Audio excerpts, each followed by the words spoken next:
retornando do nosso recesso,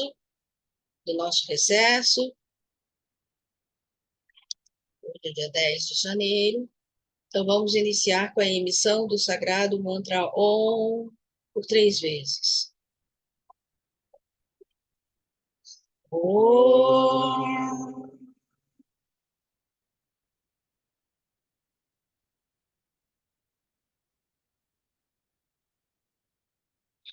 Om.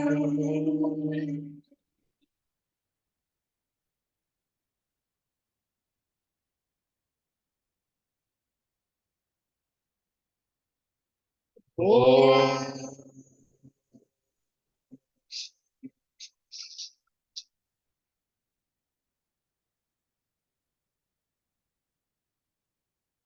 Om Ganganapataye Namaha.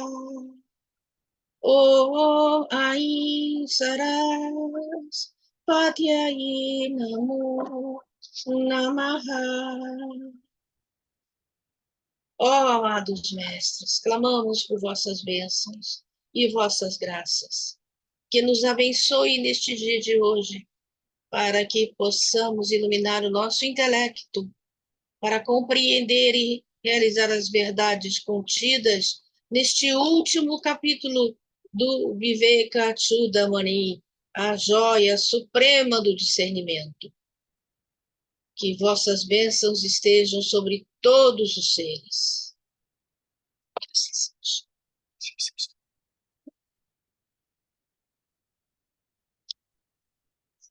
Então, estamos no capítulo agora da joia suprema. Ou seja, a joia suprema, além da sabedoria, é a realização do nosso verdadeiro ser, que nós somos. Muito bem. O último sloka, ou versículo que nós lemos, ele termina com a frase que diz o seguinte: permanece absorto na alegria que é o silêncio. Muito bem. Muito se fala do silêncio, né? Mas a compreensão do silêncio é verdadeiro, é uma coisa além do que a maioria das pessoas podem compreender. Primeiramente, se compreende o silêncio quando você vai para um lugar calmo, que quase não tem nenhum barulho. Durante o dia pode ter alguns pássaros cantando e um barulho distante você pode ouvir de alguma atividade humana ou da própria natureza, às vezes o vento e outras coisas assim, mas existe realmente uma grande redução do barulho ou do som desnecessário. E aí você pensa também que o silêncio seria eu ficar sem falar. Ficando sem falar, então eu entro no silêncio, eu crio um silêncio, né? Mas o verdadeiro silêncio, ele vai além disso. Ele não é um silêncio temporal ou mesmo localizado em algum ponto, como num sítio, numa montanha, na natureza, né? O silêncio verdadeiro, ele até transcende isso.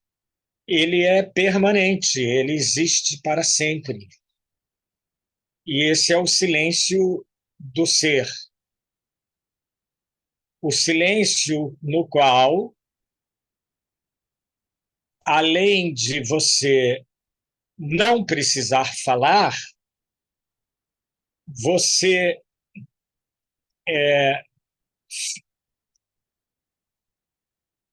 não permite que os pensamentos continuem fazendo barulho interiormente dentro de nós. Além disso, esse silêncio ele permanece sempre conosco, no nosso verdadeiro ser. Então, mesmo que tenha barulho, mesmo que você tenha que falar, se você mantém o contato com o teu silêncio interior, você, mesmo falando, você está dentro do verdadeiro silêncio, que esse silêncio é eterno. E as práticas espirituais de qualquer religião vai nos levar a esse silêncio. E nesse silêncio, nós entramos em comunhão conosco mesmos e, consequentemente, comunhão com o Deus, o Ser Supremo, o Brahman, o Absoluto, que é a meta de toda a alma espiritual encarnada nesse planeta. Nós temos que atingir. E aqui o sábio Shankaracharya, no versículo 526, ele continua explicando sobre isso. E ele diz assim: esse estado de silêncio é o estado de paz total. Nada perturba esse silêncio. Nem bombardeios, nem bomba atômica, nada, porque esse silêncio, poderíamos dizer, não é desse mundo. Esse silêncio é de Deus, é do Supremo. E continua Shankara explicando. Esse estado de paz total, o estado de silêncio, no qual o intelecto deixa de ocupar-se com o irreal, ou seja, a mente para de elocubrar sobre coisas mundanas da vida mundana, da vida cotidiana, que nós cremos, as pessoas que não são profundamente dedicadas à espiritualidade, creem que essa vida mundana é a vida, que só existe essa vida e que nós temos que conseguir tudo que podemos conseguir nessa vida. Mas não é certo. É um erro. E isso é chamado de irreal aqui. Continua Shankara explicando, nesse silêncio, o Mahatma, a grande alma, que conhece o Brahman e é uno com ele, com o Brahman, ele, o Mahatma, ele goza de pura e eterna bem-aventurança. Então, como explicou o grande mestre Bhagavan Ramana, silêncio e bem-aventurança é a mesma coisa. Paz plena é a mesma coisa que silêncio. Aqui está um pouquinho diferente do texto que eu li. Um pouquinho. Mas, assim, a causa de todas as imaginações, a mente se torna perfeitamente serena no sábio que conhece Brahman. O sábio é aquele que foi lido como o Mahatma. Na verdade, neste estado de quiescência, no qual está sempre identificado com Brahman, ele constantemente desfruta a não dual bem-aventurança absoluta. Muito bom. embora os sentidos sejam iguais, os termos são diferentes, mas o direto do sânscrito, que foi traduzido por Swami Isso aqui? Chinmayananda, Não, isso aqui não. outra. Esse é o nome dele. Então, ele coloca os termos mais de acordo com o próprio sânscrito. Então, podemos repeti-lo mais uma vez pausadamente. Esse aqui? Isso. A causa de todas as imaginações Aí é a mente. quando Na diz mente.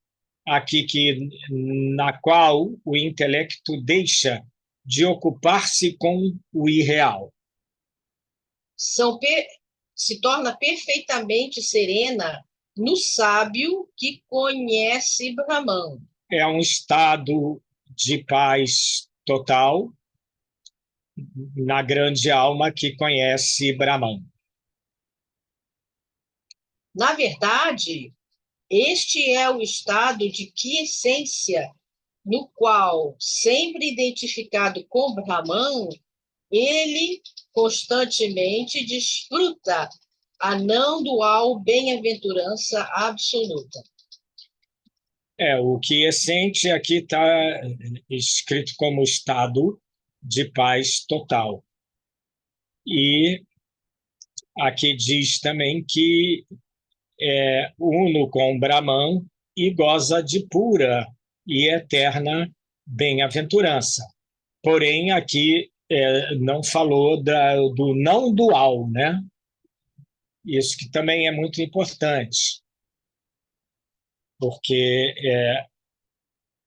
o sábio ele entrou no estado não dual, onde não existe dualidade, onde existe somente o uno, o eterno, o pleno. Não dual bem, Ananda em sânscrito é Adivayananda. Advaya. Adivayananda. Advaya. Advayananda. Advayananda. É não dual. Advaya. Advaya é não dual. Advayananda. Então, se estabeleceu o estado da unidade suprema, na qual não há divisões, não há mais o múltiplo, não há mais o diverso, só existe o universo. Então, universo, essa palavra significa o uno manifesto na diversidade. Muito bem, tudo isso só para um sloka, muito profundo, muito elevado. Agora, essa palavra que essência foi traduzida do sânscrito também tem, ó. Que essência no sânscrito é tustim. É tusmim. Tá bom.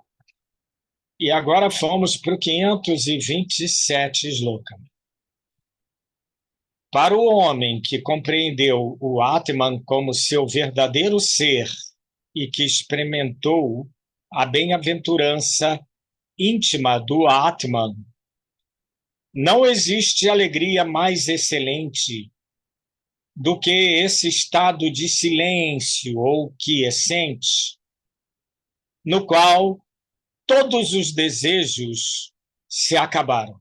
Desejos aqui ele chama de vasanas. Vasanas são também desejos da mente. Então, como nós estamos no último capítulo, o nível do estudo subiu, né? Shankara já espera que todos nós tenhamos chegado a esse nível de compreensão da ilusão do mundo, de que você não é o corpo, e por aí vai, né? Você não é a mente, o intelecto, você é o Atman. E que também já estejamos plenamente compreendidos do que é o Atman, do que é o ser, né? Porém, é, essa compreensão do ser, do Atman, não é puramente intelectual ou somente intelectual. É uma compreensão vivencial por nós mesmos. Então, não precisamos nos preocupar em intelectualizar o que é o Atman, o que é o ser, né? E aí ele explicou bem que a bem-aventurança é o mais elevado e ela surge desse estado de silêncio interior, no qual o silêncio que está em você ele entra em união com o silêncio de todos os seres, o silêncio do absoluto. E aí é um estado indescritível. E agora continua no 528 dizendo: não importa o que esteja fazendo. Você pode estar andando, pode estar de pé, pode estar sentado ou deitado. O sábio ou vidente, iluminado, cujo deleite é o Atman, vive na alegria e na liberdade. Então, que coisa maravilhosa, né? Ele pode estar agindo, atuando, pode estar em qualquer posição. Esse sábio, esse vidente, ele está sempre deleitado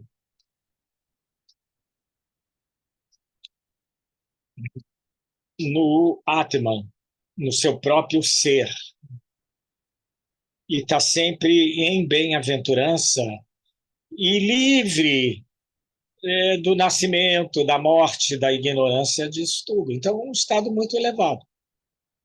Agora, no hinduísmo, se utiliza muito a palavra vidente, nesse sentido, né, de que o sábio é aquele vidente que viu o real,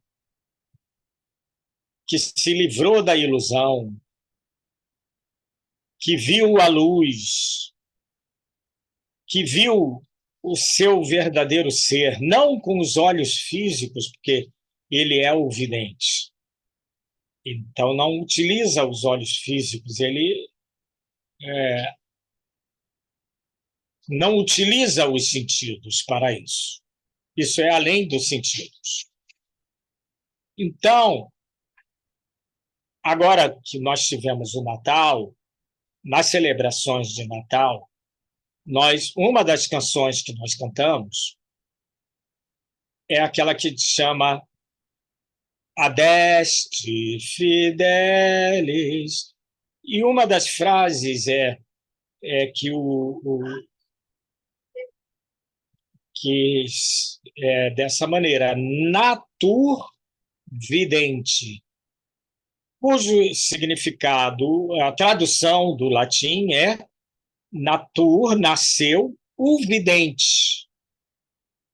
Então, em latim, vidente é vidente, igual em português, porque português foi derivado do latim.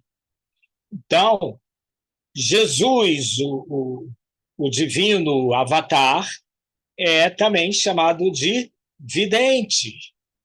Ele é vidente, ele vê a Deus, ele fala com Deus, ele vê a verdade eterna, ele vê a alma espiritual. Então, esse é o vidente.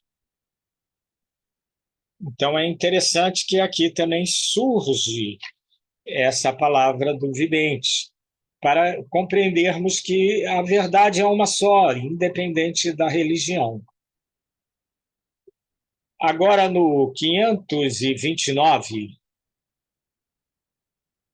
Shankara explica o seguinte: quando uma grande alma ou um sábio, um vidente, encontrou a perfeita tranquilidade pela libertação da sua mente de todos os pensamentos perturbadores. Quer dizer, aqui ele não está querendo dizer que existem alguns pensamentos que são perturbadores e outros que não são perturbadores. Não é isso. Shankara está dizendo que qualquer pensamento é uma perturbação. Mesmo aqueles que nós classificamos como bons, elevados, pensamentos elevados. Qualquer um desses é uma perturbação do gozo eterno do teu verdadeiro ser. E continua explicando, e pela completa realização de Brahman, quer dizer, esse sábio. Então, ele ou ela, essa alma, já não necessita de lugares sagrados, disciplinas morais, posturas, né? No yoga se pratica muitas posturas, instruções, né? Instruções são upadesha, são ensinamentos, ou objetos para a sua meditação. O que são objetos para a sua meditação? Não são objetos físicos, como eu vou levar um japamala, eu vou levar um T para apoiar meus cotovelos e meditar, eu vou levar uma almofada, ou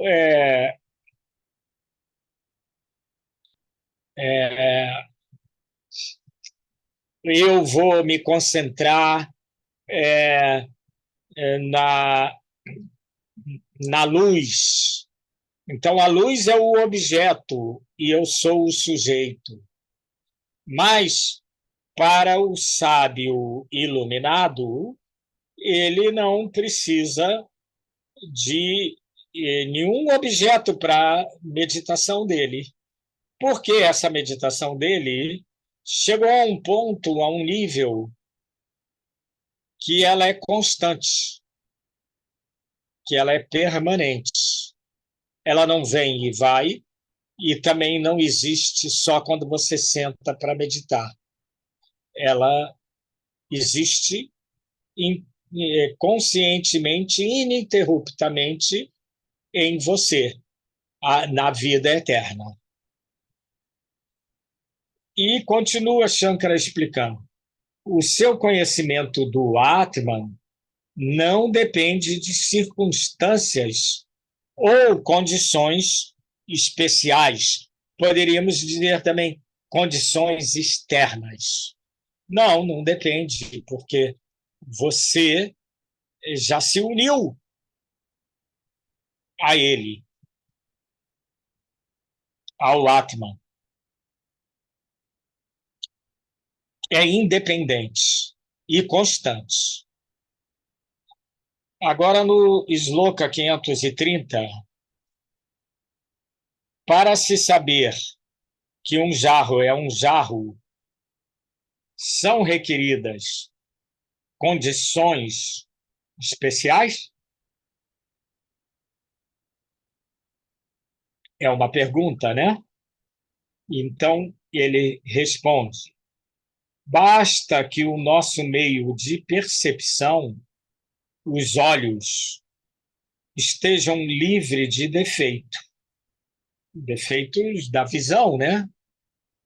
Então, você só, com a visão normal, funcionando, você logo percebe que aquele jarro é um jarro. Então, somente os olhos já são suficientes para isso, basta para revelar o objeto. Então, isso é um comentário sobre o sloka anterior, que falou que para o conhecimento do Atman, nós não precisamos de nenhuma condição especial. Basta abrirmos o nosso olho da sabedoria e então podemos conhecer o nosso Atman. E no 531 diz Shankara, o Atman está eternamente presente. Ele é revelado pela experiência transcendental, que não depende de lugar, de tempo ou de rituais de purificação, de autopurificação. Porque ela é tão elevada que todas as coisas aqui desse nível da vida mundana não atuam nessa experiência transcendental. E no 532, ele diz: não preciso de nenhuma condição ou prova especial para saber que meu nome é Devadatta. Também sempre se diz que eu existo, eu não preciso de prova para provar minha própria existência.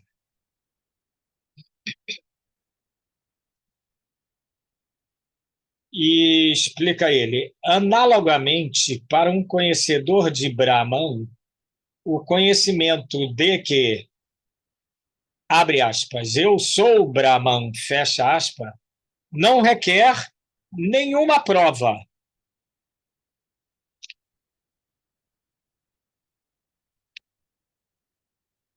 Porque todas as provas se dão no campo dos sentidos, no campo físico, no campo mental. Por isso, o conhecimento do ser, do Atman, o conhecimento de que você é esse absoluto todo penetrante, não requer nenhuma prova. Por quê? Nenhuma prova pode provar isso, que está além das provas. E 533, o Atman, brilhando com sua própria luz, causa este universo aparente. Mas como pode alguma coisa neste universo revelar o Atman? Quer dizer, esse universo material, né?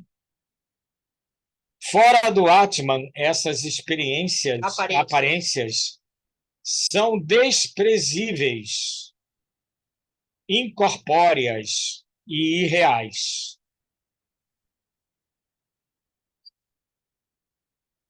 Então, o que dá vida a essas aparências do universo grosseiro, o universo material, é a presença do Atman, que a tudo interpenetra.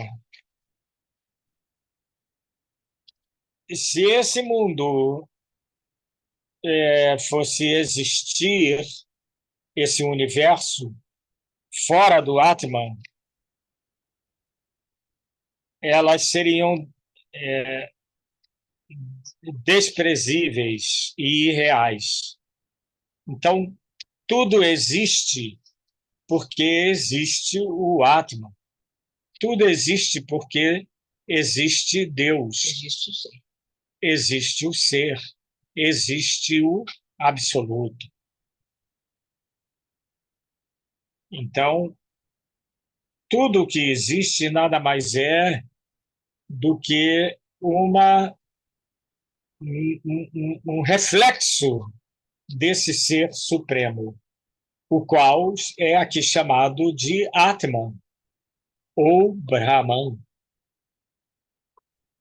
Porque é chamado de Atman, porque o Atman ainda tem um relacionamento com o, a, a pessoa. E o Brahman já não existe pessoa. Então, em essência, o Atman e Brahman são um e o únicos. Mas o Atman é, digamos, uma ponte que leva a alma individual, que a alma individual tem que penetrar, e através dessa ponte ela se absorver completamente no Ser Supremo. Isso seria, então, os Jivatma. O Jivatma é essa alma individual. Então, por isso, ainda tem o termo Atman, que é uma ligação entre o Jivatma, a alma individual, e o Paramatma, a alma suprema. Então, quando se fala Paramatma, não precisamos mais falar em Atman. E o Sloka 534 diz o seguinte: os Vedas, os Puranas, todas as escrituras e todas as criaturas vivas só existem porque o Atman existe. Como pode, pois, qualquer um deles revelar o Atman, que é o revelador de todas as coisas? Então, como uma criatura viva, uma entidade viva, um, um, um, um ser humano, um animal, um vegetal, uma árvore, pode revelar o Atman? Não pode.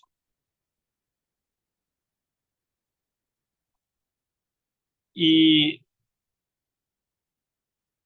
porque o Atman é quem revela todas as coisas. Analogamente, quando a luz revela todos os objetos. Agora, podem os objetos revelarem a luz? Não. Pode os olhos dos animais, incluindo os seres humanos, ver a luz? Não, não podemos. Simplesmente e cientificamente, nós vemos o reflexo da luz sobre os objetos e chamamos isso de luz. Mas isso não é a luz. Então, até se poderia dizer, a luz que nós vemos não é a verdadeira luz. Que a luz transcende aos olhos, não pode ser vista. Muito bem. Então, aqui tem um comentário que a Chandra escreveu. Só o Atman pode revelar a si mesmo, certo? Ninguém pode revelar. E nada pode revelar. Só ele pode revelar a si mesmo. Muito interessante, muito elevado. E agora o 535 nos diz o seguinte: o Atman brilha com sua própria luz. Seu poder é infinito. Está além do conhecimento dos sentidos. É a fonte ou origem de toda a experiência no universo. Aquele que conhece o Atman está livre de todos os tipos de servidão ou de escravidão. Ele é cheio de glória, aquele que conhece o Atman. É o maior dentre os maiores, ou seja, é o iluminado, é aquele que atingiu a meta suprema da vida nesse mundo passageiro. Então, somente um desses slokas é suficiente para nos dar uma grande compreensão, uma grande luz em nossas consciências e mentes.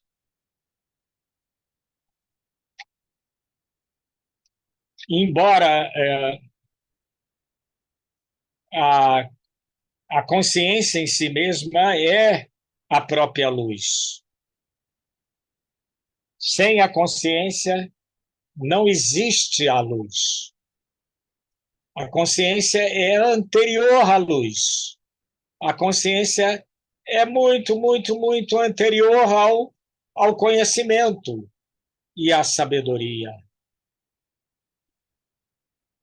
A consciência, sem ela, nada existiria. Porque para existir algo, precisa haver uma consciência que é senciente daquela coisa. Muito bem. Vamos continuar, que ainda temos um bom tempinho, embora o que lemos já é bastante para nossa compreensão. Mas há alguns tópicos mais importantes. Há uma essência nesses versículos todos que nós lemos, né? Primeiramente, o ponto do silêncio, o silêncio profundo, o silêncio cósmico, né? É uma outra dimensão que somente os estudantes da espiritualidade têm. E também os espiritualistas, os religiosos, em suas práticas, também entram na compreensão e no contato com esse silêncio maravilhoso. Essa paz, né? Assim como Jesus falou, a paz que eu vos dou não é a paz do mundo, é essa paz do ser, né? A paz interior, a paz divina. Depois, que nesse estado de silêncio, todos os desejos do mundo e do corpo, da mente, do intelecto desaparecem. O ego, coitado, fica sem nada. porém, a alma fica plena de bem-aventurança. E agora que a consciência não está mais mesclada ao ego, mente e corpo, ela se torna pura bem-aventurança. Então, tudo isso ligado ao que foi já estudado. Outro ponto, aquele que, quando nós estamos de posse de nossa verdadeira natureza, o que é o Atman, o ser, nada importa e nada modifica a nossa verdadeira bem-aventurança, a nossa verdadeira paz, o nosso verdadeiro silêncio. É sempre permanente. E, mais uma vez, chegamos ao ponto dos pensamentos perturbadores. Todos nós que praticamos a meditação, quando vamos meditar, os pensamentos vão nos atacar. E a pessoa fica concentrada no seu mantra ou na sua respiração ou em algum outro objeto. Então, esses pensamentos são as chamadas ondas mentais, vasanas ou desejos, né? Que nós temos ainda ligados ao mundo. Mas, para o sábio que atingiu, ele se liberta de tudo isso. Não há mais desejos. E essa chamada experiência transcendental é a experiência direta, a experiência que é se tornar consciente da própria consciência absoluta que nós somos. Então,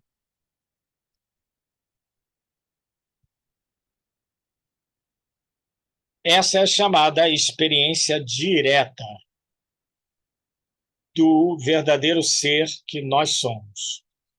Afastamos tudo aquilo que não somos e, então, quando afastamos todas as nuvens da ignorância, a sabedoria resplandece.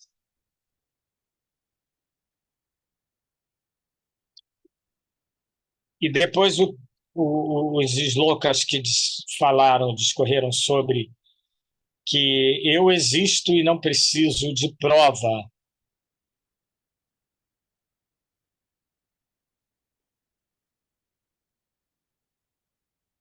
Porque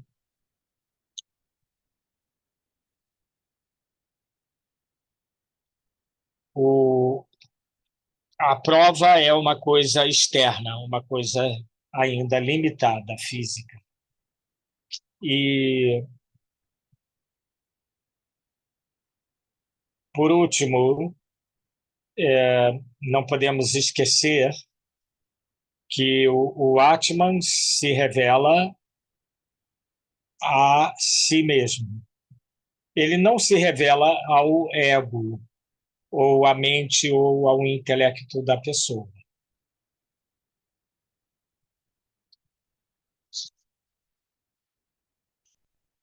Então, agora ainda temos uns minutos.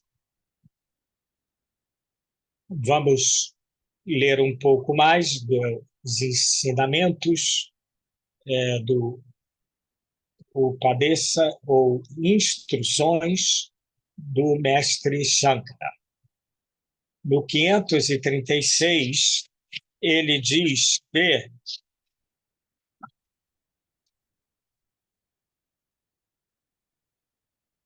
as coisas percebidas pelos sentidos não lhe causam dor nem prazer ao Atman, né? Não está apegado a elas e nem tampouco as evita. Aqui usa-se sempre o termo raga dvesha,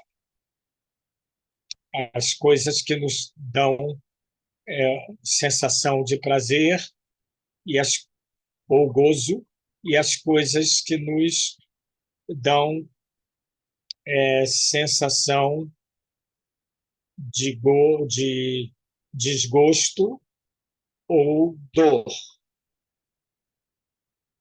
E o Atman ele está além dessa dualidade, né?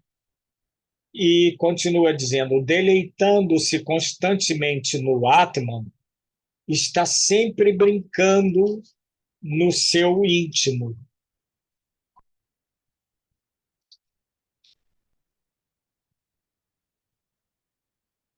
Mais embaixo vamos entender por que ele está brincando.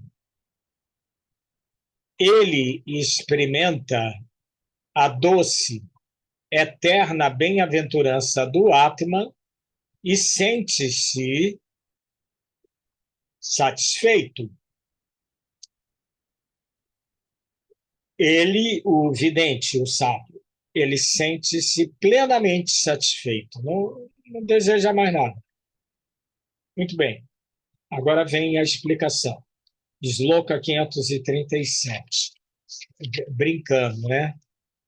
O Atman está constantemente no Atman, o sábio, né, está sempre brincando no seu íntimo. E aqui explica: a criança brinca com seus brinquedos e se esquece até da fome e da dor física.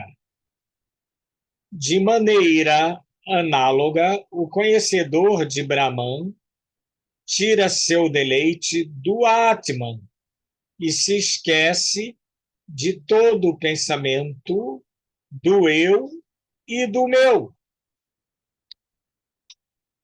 Porque o pensamento do eu é o pensamento do ego, onde nasce o ego.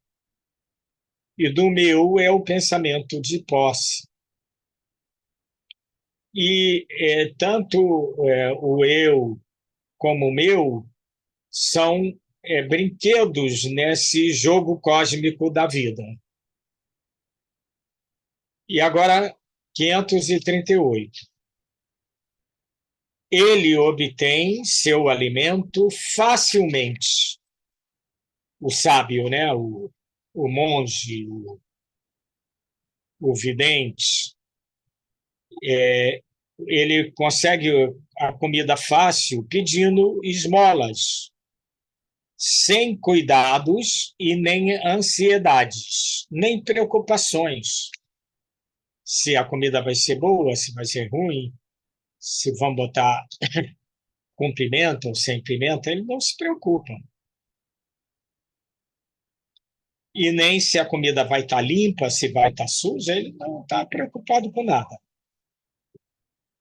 E ele bebe água no riacho, porque, em geral, esses sábios vivem peregrinando nos Himalaias, onde tem muita nascentes e tudo, né? E ele vive livre e independente. Essa sensação de liberdade e de, digamos, isolamento, ou seja, independência do mundo e seus fenômenos e requisitos, é uma coisa que só esses grandes sábios, Mahatmas, e atingem e podem vivenciar. E ele dorme sem medo na floresta ou no chão, em cima do chão de onde fazem cremação de cadáveres. Ele não precisa lavar e secar suas roupas, porque não as usa. Porque aqui está dando o exemplo de ainda existe até hoje muitos sadhus, santos e rishis que vivem desnudos, e no jainismo também, que é uma religião análoga e semelhante ao hinduísmo e derivada também dos Vedas, do Vedismo. No jainismo existe a classe de monges desnudos, os digambaras, que vivem peregrinando sem roupa. Não precisa lavar roupa, não precisa secar, muito menos passar ferro, né? Nem trocar o botão. Porque mesmo aqueles que usam alguma roupa, nem botão tem nas suas roupas, é só um pano enrolado na cintura e um pano enrolado no pescoço. Esses não são os desnudos. E a terra é a sua cama. Ele brilha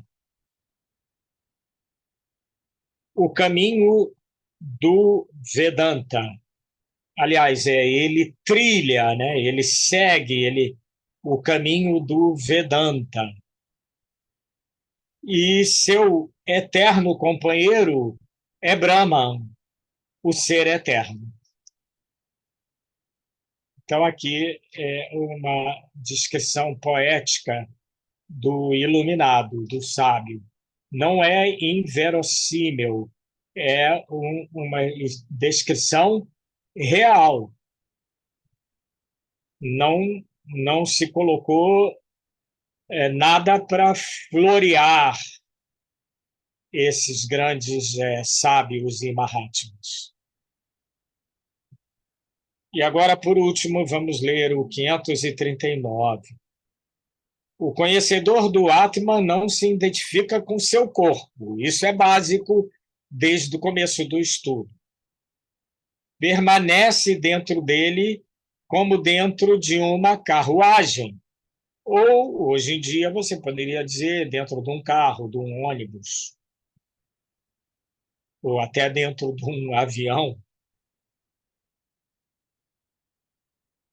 Se as pessoas lhes oferecem confortos e luxos, desfruta-os e brinca com eles como uma criança. Então, o sábio, ele não rejeita também se dão para ele, né? Mas ele não se apega nem se envolve por essas coisas. E diz ainda: não traz sinais exteriores de um homem santo.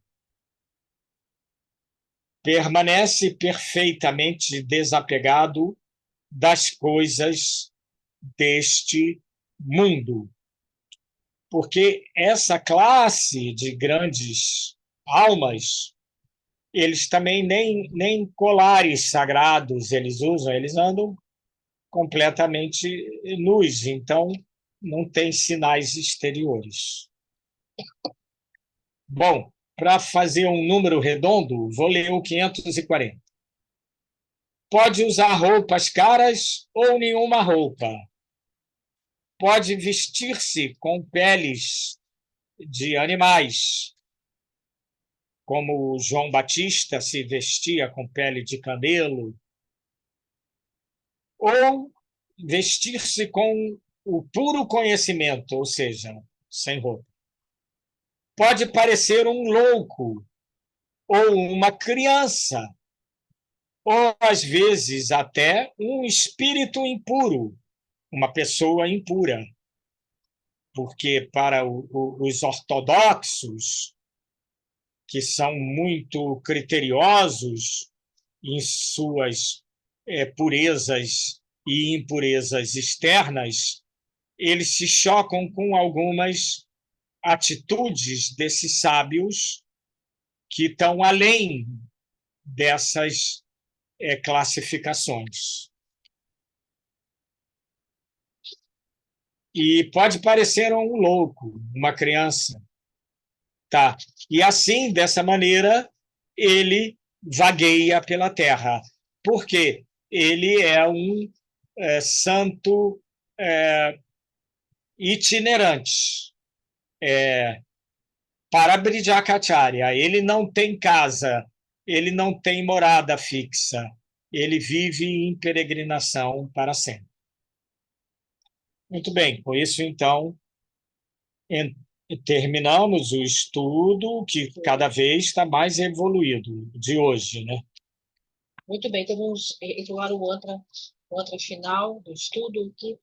Om Sahana Bhavatu Sahana Bhunaktu Saha Viryam Karavavai Tejasvinavaditamastu Ma Vidiveshavahai. Om Shanti Shanti Shanti. Que Deus nos aceite juntos, que trabalhemos juntos, que progridamos juntos, que estudemos a verdade juntos e que nunca briguemos. Oh, paz, paz, paz. Amém.